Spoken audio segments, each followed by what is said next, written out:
Dahil Filipino dish yung gagawin natin ngayon, this vlog would be in Tagalog or Taglish.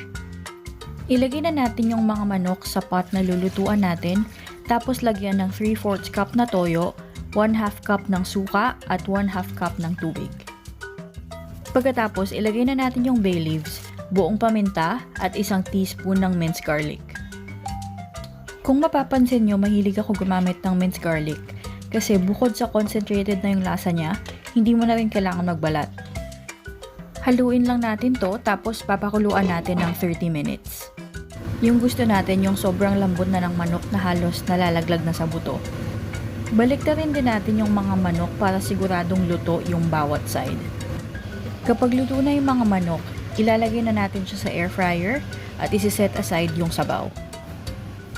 Naka-preheat na yung air fryer natin ng 3 minutes. Isasalang lang natin to sa air fryer ng 10 minutes at 200 degrees Celsius. Pagkatapos, ibabalik lang natin sila sa pot at lalagyan ng 1/2 cup ng sabaw. Achieve na natin yung sobrang crispy na adobo gamit yung air fryer. Sobrang crispy na nung balat, and sa tingin ko, pwede nyo rin to gamitin sa pork belly na adobo. So, papakuluan lang natin to ng 5 minutes, tapos pwede na tayong magsandok ng kanin.